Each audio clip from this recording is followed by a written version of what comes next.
Hello, and welcome to the podcast, Your Biz Story. This is Tom Szabo, your host. Your Biz Story examines small business in Northeast Ohio. You'll meet the owner, learn about the business products and services offered, how the business got started, the challenges a business owner faces, and many other aspects of running a small business. Whether you're a consumer, business owner, or have thought about opening a business, you'll thoroughly enjoy today's podcast.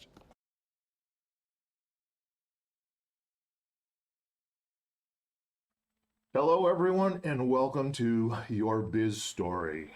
This is the podcast where we talk to local business owners to find out more about their business, what they do, how they do it, and the ins and the outs of owning a business. I am your host, Tom Szabo, and this episode is being produced at the Madison Public Library in beautiful downtown and historic Madison. So I'm going to do a shout out hello to our producer for today, Melanie, and she is pinch hitting for one of her co-workers.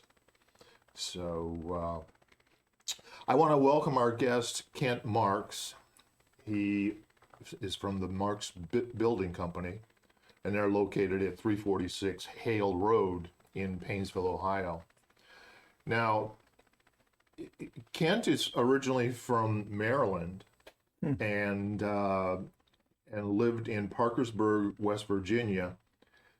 And I think as we hear him speak, we may pick up a little of that Parkersburg in his speech. He moved to Northeast Ohio in 1980. 1982, made the big walk down the aisle and married his wife, Cheryl. He has two sons, and the first son, Joshua, was a Christmas present, wasn't he? That's right, Christmas morning. Born Christmas morning. Second son, Casey, was born in 1987.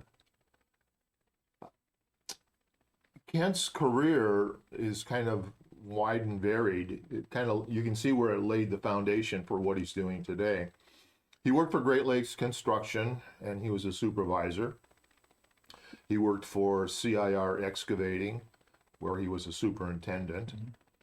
And then he started Marks Building Company in 1989. His son Casey now runs all the operations of the business, and that kind of leads me to believe that this guy is heading for retirement, it sounds like, which is a good thing, So, Ken, welcome to Your Business Story. Good to see you today. Good to see you. Let's start out with, what is Marks Building Company? Well, Marks Building Company was formed out of necessity, first of all. If I get back to that, there was a need in the community for remodeling, residential remodeling. Okay. And I kept hearing people talking, I wish I knew somebody, and it got to the point where, like, I know how to do that.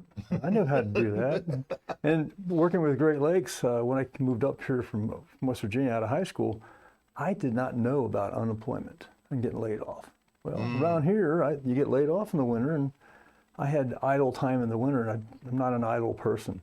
Yeah. So I put an ad in the Lake County Telegraph. It cost me $5. Two-line ad says, painting and paper hanging, excellent work, reasonable rates. And that's where it started. I got tons of work from that, and I continued working with these with the construction companies until I got so busy that I decided it's time to make the change in 1989. And I've been doing residential. We're doing a lot of remodeling. We've morphed over the years, obviously, but mainly it was exterior, interior, bathrooms, kitchens, additions. Kind of the typical thing. Yeah, your typical what people think they can do, but can't really do, and and that's where I come in. And we do residential work. We do some commercial work. We built a lot of Lake Metro parks, a lot of a park system. Of course, that's a bidding process, but they also hire us as one of their select contractors to do smaller projects. We're doing some multi dwellings now. We're doing some townhomes, and we're Nice. just finishing up a 5-unit townhome in Tremont right now. So we're all over the place. It's actually my son, since he's taken over the business, is going in a little different direction. We still have our base. Sure. We have our base A1 clients that when they call, we run, because they keep hiring us. And it's just it's fun to see the change from when we started painting and paper hanging. I'll be darned. So, you kind of talked a little bit about how you started the business. Mm-hmm. How was it to make that decision to basically walk away from a paycheck Yeah, it was a good paycheck too, but and have to start paying the mortgage? And well, put paying food on Uncle the Sam table? and all the other Yeah. unless you run a business, people don't really know the behind the scenes extra costs involved in running that business. There's a list of 80 different topics that people have no clue about Yeah. unless you run the business. And What are some of those? well, you've got your RETA, you got your local income tax, you got your state taxes, your federal taxes, you've got your Social Security. A business pays twice. The employee pays their Social Security, then we have to match it. So I've been matching Social Security for the last 35 years. Mm-hmm. There's contractors' applications, registrations, bonding in different communities. There's a tax for new hires. When we hire somebody, we have to report that we have a new hire. That's how the government gives some of their statistics. But there's all kinds of little fees here and there that are associated with everything. I mean, just down to keeping all your trailers and your trucks licensed and titled and updated with. There's so many facets to running the business that add to the cost of the overhead. This is something that I think a lot of people, and I'm sure you found out, that people don't understand this part of coming in and Right. running a business. By the way, I didn't understand that when I started the business either. So How quickly we learn. yeah, huh? yeah. Yeah.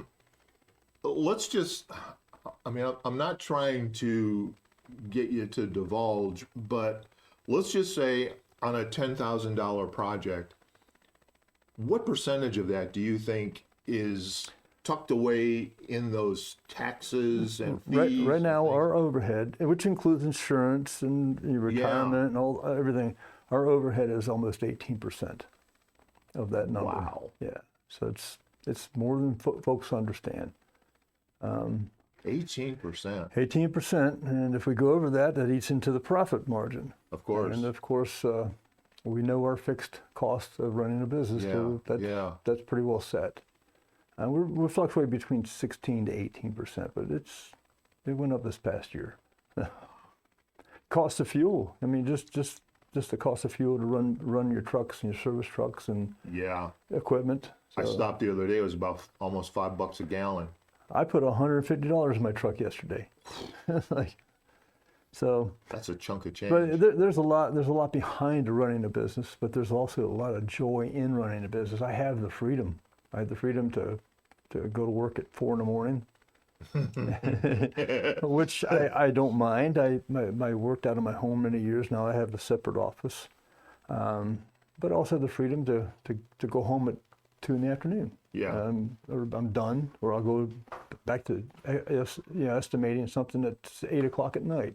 Mm-hmm. And then I'll take 2 days off. So there's a lot of freedom with that now. So are you finding a little more freedom with Casey at the bat, so to speak? Well, everybody thinks Casey's running the operations. Our business has gotten really big the past 7 years. Since Casey came on board, actually COVID was actually 6 years. So COVID was the generator of that change. Mm-hmm. I was ready to retire then. I was ready to just say, I'm done. They called me one day and says, all right, I've been hearing from you and I know the family business and I think I'm ready to run the business. And he goes, I'm ready to run the business and build an empire. And I'm like, What did you just say?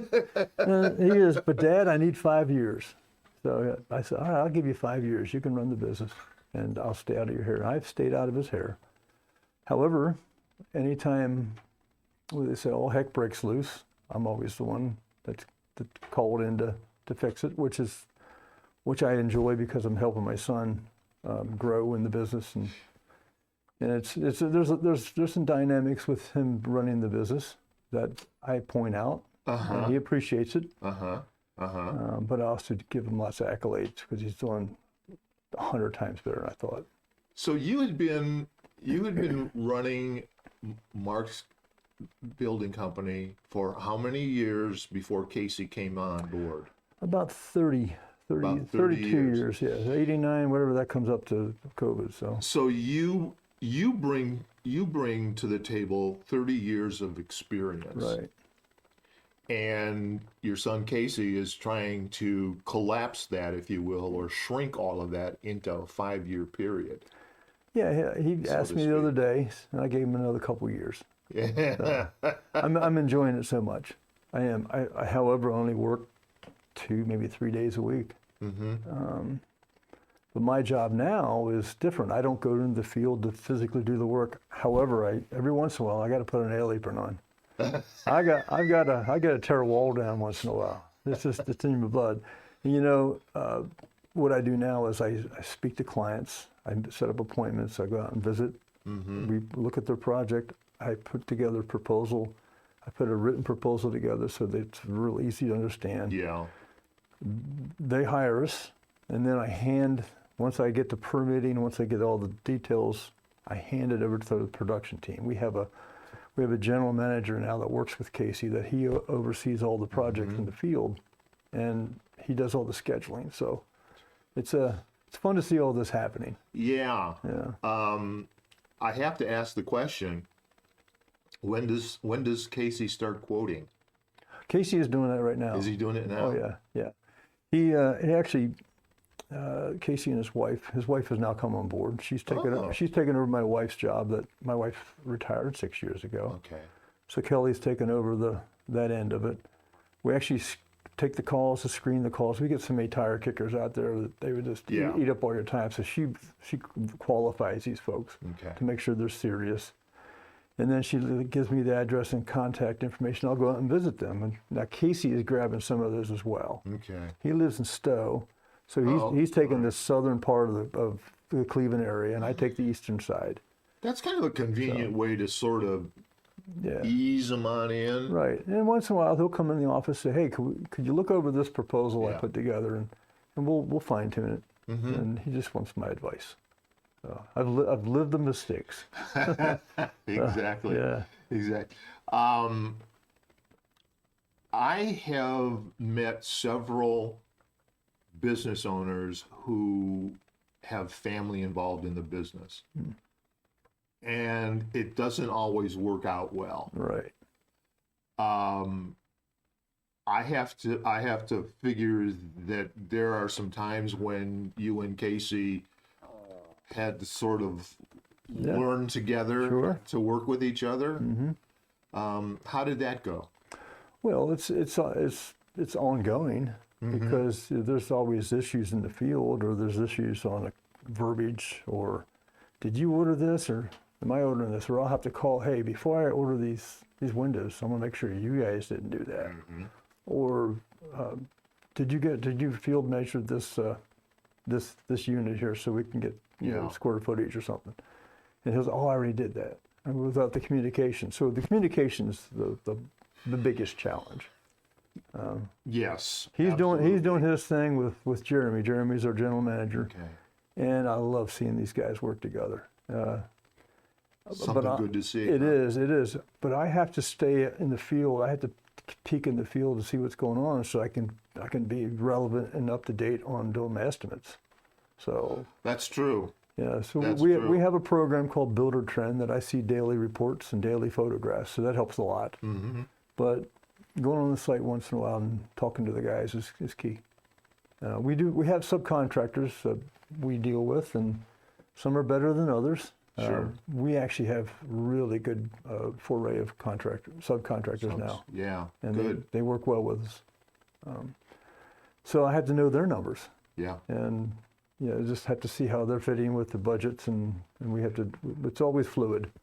I have to imagine that I'm going to say over the last 2 to 4 years, it's probably meant more to be paying attention to their numbers because you just go to the grocery store and see what's happening. And I mean, that kind of thing has to be happening in your business too. Yeah, it does. I on purpose, I'll send a materials list to a lumber yard for a project, and I'll hang on to that, and I'll plug those new numbers in our spreadsheet just to keep it up. And the week later, they're already 15% off. And so you have to stay on top of it. The other thing is, I'm old school, and I have numbers set in my head. Yeah. I still remember buying a yard of concrete for $48 a yard. Now it's $190. So it's hard to balance. Okay, what's the labor? The labor involved. We pay our guys well. We have to pay our guys well because they're very good. Yeah. And that's why we're not always the cheapest or the least expensive, because of these costs, and the cost of a good employee is important. But you got to keep over that as well. Where's the market? The talk a little bit about the cost of a good employee. Yeah, the cost of a good employee. Well, we've been blessed.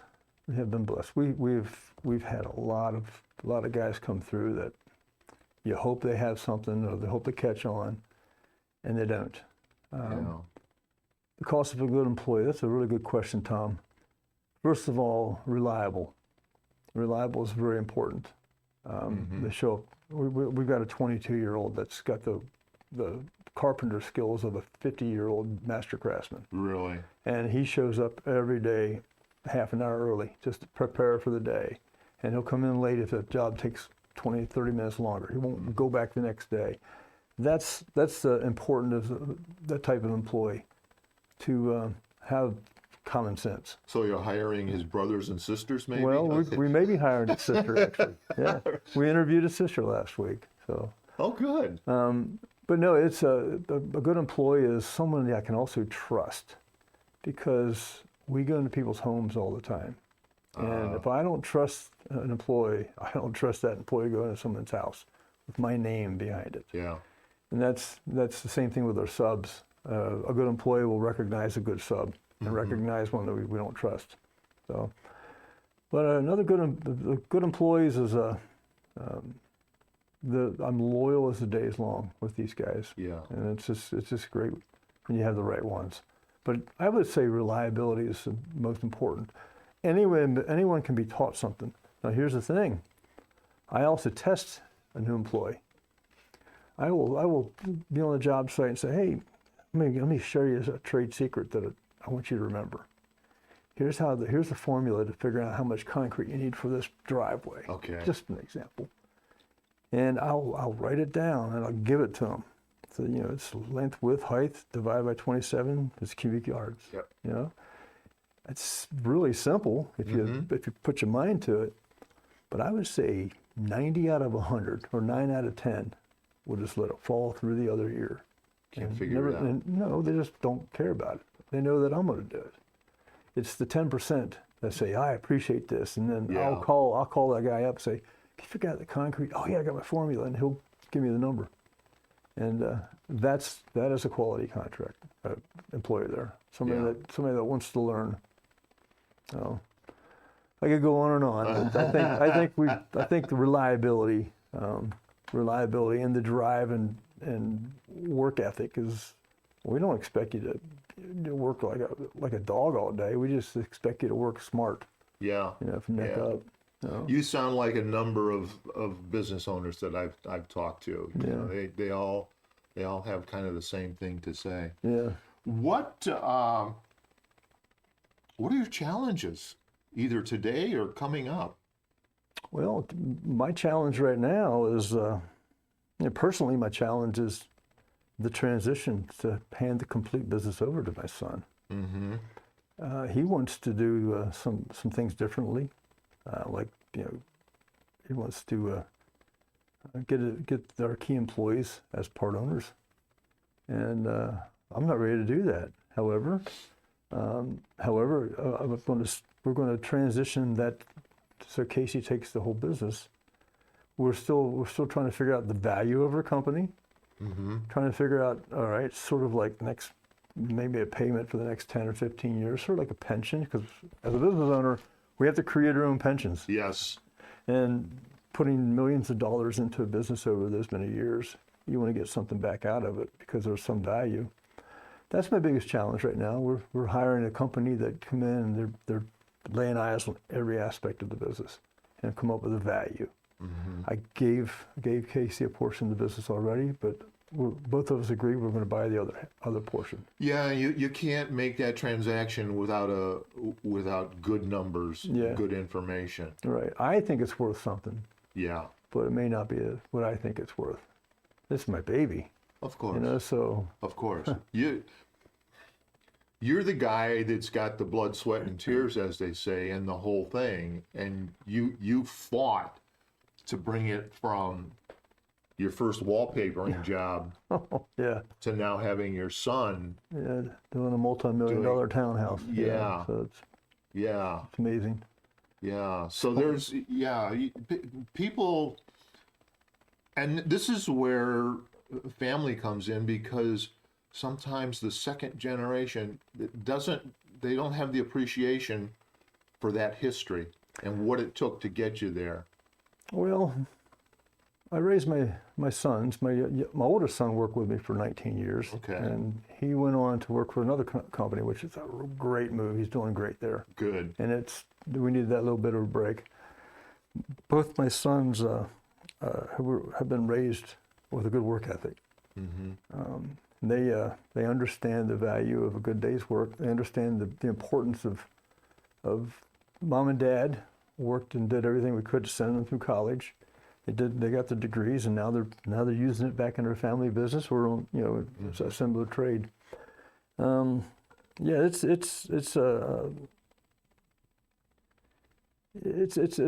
interesting to see the dynamics of how they pour it back into the company when, like you say, other family members or other businesses may have more struggle. I don't think we're having that struggle. That's good. Yeah. That's good. They've learned the building trades because I take them to work, or pay them $5 to pick up drywall scraps or something, or sure. Heck, I remember when my sons, one of them was, I can't remember who, but I was doing this huge remodeling project for a doctor, and we brought a drywall crew in, and he had some new guys. I'm looking at these guys, I'm like, I can't trust these guys if I step outside the room. So I actually hired my sons to come and sit and babysit. So while they're hanging drywall, they're actually just watching guys hang. But but they got to see the side where I had to deal with that trust, and people in somebody's home with their last name as a business. Well, that for your sons was a good learning experience, because they may not have seen the guys on the stilts putting drywall in place and slapping mud on it and whatnot, and then to have to be in a position to maybe come back to you and say, well, Dad, they were doing this and they were doing that, and that didn't look right. Right. Well, they did too. And give you the feedback, and what a learning experience. Well, they're eye-opening to other aspects of the business they probably wouldn't consider. Right. So it was good. It's good that they've learned that work ethic. I don't know if we're getting off the question here. Well, it's all kind of tied in together, when you try to, because again, I don't think the average, the average customer or retailer, when you're out shopping, you don't understand the challenge part of the business and what keeps a business owner, awake at night. Well, that you have to deal with. Yeah, there's this credibility in my line of work. People look at this, I can do that myself, and then they realize they can't. Then they call you in, and I have to fix their mistake, without pointing it out to them.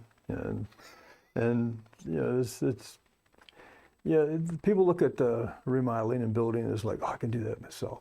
And COVID was a perfect example. The cost of treated lumber just shot like 200% in 4 or 5 months since COVID, because everyone's home. Now they have time to build the deck they've always wanted to build, or whatever. They don't get the building permits. They don't get the zoning permit. They don't know how to put the post in the ground right. There's foundation or structural issues. The beams aren't right. They just threw stuff together, and I've seen so many. To this day, we probably get 5 or 6 calls for deck and porch repair. We don't take those calls because we don't do that. But these are a lot of the residuals from people trying to do it themselves and realize, hey, those guys in the field actually know what they're doing, because I don't when your deck collapses. I came upon an interesting discussion that tied into lumber, dimensional lumber, where the trees are growing so fast that they don't have the tight ring and cellular structure You're right. that they need to carry the load, to the point where they've actually had to downgrade the load capacity for some lumber used in the building industry. Are you seeing any of that? I am actually. And how does that impact your business? Well, it impacts quite a bit, because we have to be really, really specific on the lumber we order. First of all, we don't order lumber from the big box stores. Those are the fast-growing trees, and those are the secondary and the third choice for the premium lumber companies. Okay. So you get a bunk of 2x4s at a box store, and you take them out. By the time you get to the job site, they've already got the twist. Oh yeah. Because they're going to take the shape of the bent tree that they came from, because they weren't primary premium growth. There's different species you have to pay attention to. Like, for example, floor joist is not a Douglas fir, but it's a southern yellow pine. It's a hard softwood. I don't know if you can get how deep into this, but there's a structural difference between southern yellow pine and Douglas fir. And yeah, you can build floors with Douglas fir, but you have to build them in a different way. And it's all engineered specs to tell you what you can and can't use. But what I've seen, when we get into a house 100, 150 years old, oh my goodness, the 2x4s are actually 2 inches by 4 inches. Yeah. And beautiful, tight grains, yeah. Whereas today, that same 2x4 is now 1.5 inches by 3.5. Actually, it's 3 3/8 now, because of swelling, expanding and swelling. And not all the time. Just some of the lumber I've gotten has just been a little bit less than the 3.5-inch stud. But the grains are maybe 5 or 6 rings compared to 30 from 100 years ago. So that was new growth compared to regrow. So if they are downgrading the load capacity of lumber, how do you compensate for that? I mean, don't you have to, like, instead of using a 2x4, you got to use a 2x6? And what does that do to your pricing structure? Well, I don't know all the engineering that comes with all that. However, I do know, let's go back to decks, for example. Okay. We used to build decks with 4x4 posts. Now the Ohio code is 4x6 posts. In Lake County, we used to build houses 2x4 walls. Now the exterior walls have to be 2x6. It has a lot to do with energy and insulation and all that. But yeah, the interior walls are still 2x4, but there's a cost. Now, Cuyahoga County, they still have 2x4 walls. So we're starting a house today out in Tremont, and we're going to have to build with 2x4 walls. We're still going to do 2x6 because we want the insulation value. Yeah. But the code is different. Yeah, there's some cost variables. Somebody from Portage County called us the other day, and I believe they have 2x4 walls, and they asked, well, why do you do 2x6? And they explained why. Yeah. Because we're in Northeast Ohio for one thing, and you maybe in Portage County you're not getting those Great Lakes winds, but we do here in Lake County, right? Absolutely. But yeah, there's a lot of variables, right down to oriented strand board, OSB. Okay. We can still do plywood, CDX plywood, but most builders use OSB now for like wall structure. But for roofing, we don't use 1/2 inch anymore, or 7/16. We use 5/8 because of the structural difference. Of course, your trusses are 24 in the center instead of 16. So some of those things have changed over the years. But yeah, you got to stay on top of everything. Yeah. And the first place they'll tell you you're wrong is when you submit plans to the building department. And those guys are good. They'll point something out that I wasn't aware of that. Sure. A lot of it with electrical codes have changed so much. When I first started the business, we didn't have to have breaker dedicated smoke alarms in bedrooms. You just had to use your little battery one. Now when you build a house, it's got to be hardwired to a dedicated breaker in the panel box. So say there's a fire in the laundry room way downstairs, your alarm in the top bedroom, the other side of the house will go off as well. Instead of waiting for half the house to burn before you hear it goes off. So there are a lot of things that change that are to the good, and that's one that I really appreciate seeing. Is the electrical. You know, there's a lot of talk about smart homes today, and that the whole introduction of computerized living styles. You almost have to have an IT pro on your. Actually, most homes now, the ones we wire up, you can actually compatible with your phone. You can actually turn lamps on in a certain room at a certain time of the day, or change it up so somebody's watching your house. They'll see that somebody must be there because the lamp's not on yet. Yeah. It came on an hour later or 20 minutes earlier or something. There's a lot of surveillance. Security cameras. The townhomes we're building in Tremont, we've got a lot of security surveillance on the outside just to protect our clients. That would make sense. Yeah. So yeah, it's just write down some of the new things that are out there, like people asking for dog washes in a new house. Is that right? Yeah, we have to put a shower basin walls, 4 feet up in the garage with a hand sprayer so they can wash their dogs off. We have bike lifts where it's just your phone or push a button, you hook your bike up and it'll lift right up to the top of your garage. There's a lot of things out there that it's amazing that we haven't seen. Matter of fact, I have just placed an order from some stone for a chimney, but it's not stone. It's a polymer, vinyl, plasticky rock. Really? That's just nailed up with trim nails now. It's not even a rock. So things have changed so much. Yeah. And, it's fun to see it, but it's hard to hang on to. I'll bet. Yeah. I'll bet. A lot of changes, a lot of things going on. Well, Kent, we're going to wrap this up here, but I really want to thank you for coming in. I think you offer a great insight into what contractors like yourself have to deal with, small business owners have to deal with, and the challenges you face. So people need to be aware of those kinds of things and understand what's behind business and what's behind why that quote may look like what it does. Right. So I want to thank you. Thank you, Tom. It's a pleasure to talk with you, and we'll be around for a while. So I can see that. The next generation's taking it over, so that's good. Yes. So in closing, I want to thank Kent for spending time with us.